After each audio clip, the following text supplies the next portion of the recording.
ભાવનગર શહેર બન્યું અસામાજિક તત્વોનો અડ્ડો। આયે દિન શહેરમાં મારામારીની ઘટનામાં થઈ રહ્યો છે વધારો। પોલીસ તંત્રથી બેખોફ અસામાજિક તત્વો બન્યા બેફામ। શહેરના ખેડૂતવાસ વિસ્તારમાં આવેલ સિંહ સર્કલ પાસે જાહેર સર્જાઈ મારામારી।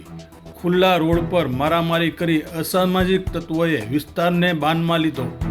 રોડ પર લોકોની અવરજવર વચ્ચે સર્જાઈ મારામારી। અજાણ્યા શખ્સો દ્વારા પિતા પુત્રને માર મારવામાં આવ્યો। મારામારીમાં પુત્ર રોહિત સુરેશભાઈ વાજા ઉંમર વર્ષ 25 અને પિતા સુરેશભાઈ નારણભાઈ વાજા ઉંમર વર્ષ 50 થયા ઈજાગ્રસ્ત। મારામારીમાં ઈજાગ્રસ્ત બનેલા પિતા પુત્રને સટી હોસ્પિટલ ખાતે ખસેડવામાં આવ્યા।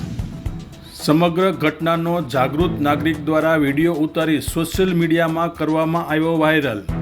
ખેડૂતવાસ, કરચલિયાપરા અને કુંભારવાડા જેવા વિસ્તારોમાં રોજ મારામારીની ઘટનાઓ બનતી રહે છે, ત્યારે પોલીસ કોમ્બિંગના નામે માત્ર દેખાવ કરતી હોવાનો લોકોએ કર્યા આક્ષેપ।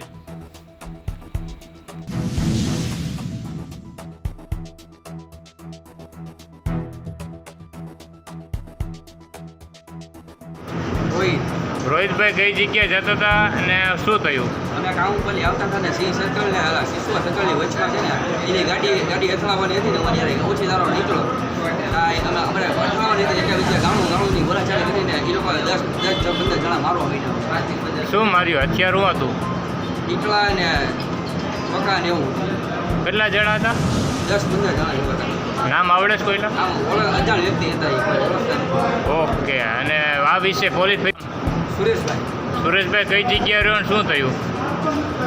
ખેડૂવાસરી શું થયું આજે કાકા? કામ ઉપરથી મેં આવતા હતા સિંહ સર્કલ ને શિશુ સર્કલની બેની વચ્ચે એ ગાડી લઈને અમારે ભટકાઈ આવવાની તૈયારીમાં અમને બે બાપ દીકરાને હુમલો કર્યો।